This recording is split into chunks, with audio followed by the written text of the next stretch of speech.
یہ سورہ فتح کی آیت نمبر 29 ہے. جو یقین کریں تمام اہل کفر، تمام اہل نفاق اور رافضیوں اور نیم رافضیوں کے سینوں پر قیامت کے دن تک کے لیے بوجھ ہے کہ اللہ رب العزت فرماتا ہے محمد الرسول اللہ والذین معہ اشداء علی الکفار رحماء بینہم. اللہ کہتا ہے محمد صلی اللہ علیہ وسلم اللہ کے رسول ہیں. والذین معہ، اور جو ان کے ساتھی ہیں، اشداء علی الکفار رحماء بینہم، کفار کے لیے تو سخت ہیں، شدت پسند ہیں، آپس میں ایک دوسرے پر رحم کرنے والے ہیں، آپس میں ایک دوسرے سے محبت کرنے والے ہیں. میرے بھائی، دو بدعی حقیقتیں، دو واضح حقیقتیں.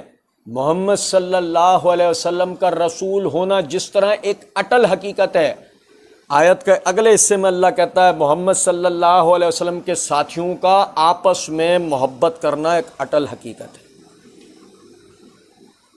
آیت کا ایک حصہ ایمان کا جز ہے یا نہیں کہ محمد صلی اللہ علیہ وسلم اللہ کے رسول ہیں.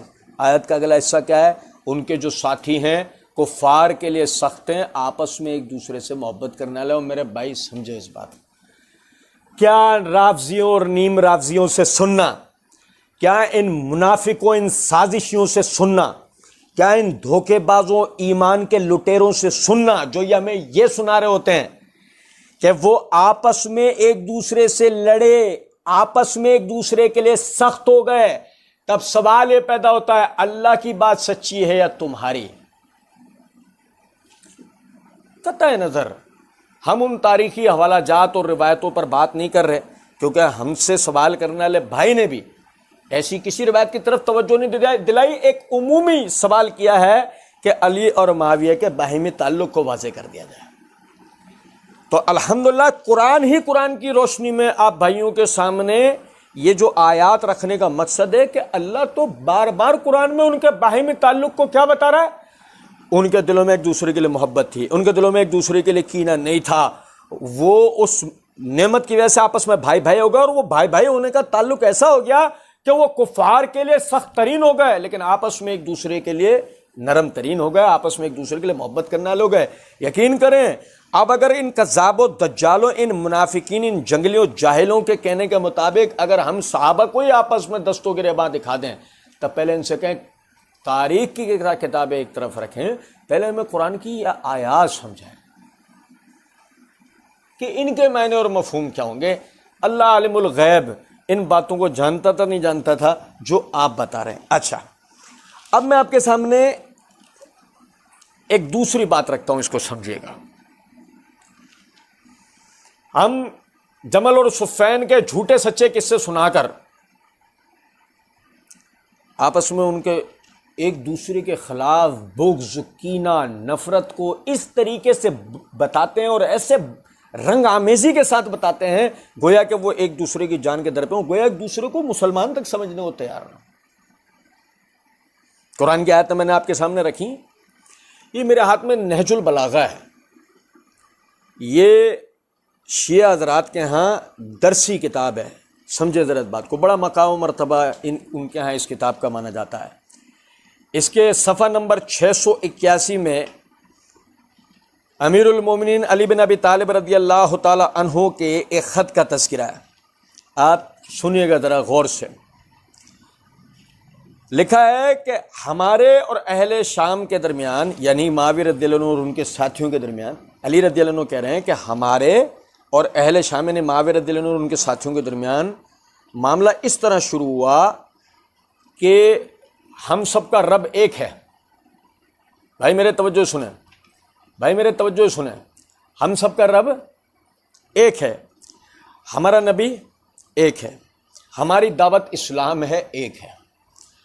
نہ ہم ان سے اللہ پر ایمان لانے اور رسول کی تصدیق کرنے میں کسی قسم کے اضافے کا مطالبہ کرتے ہیں اور نہ ہی وہ ہم سے کرتے ہیں.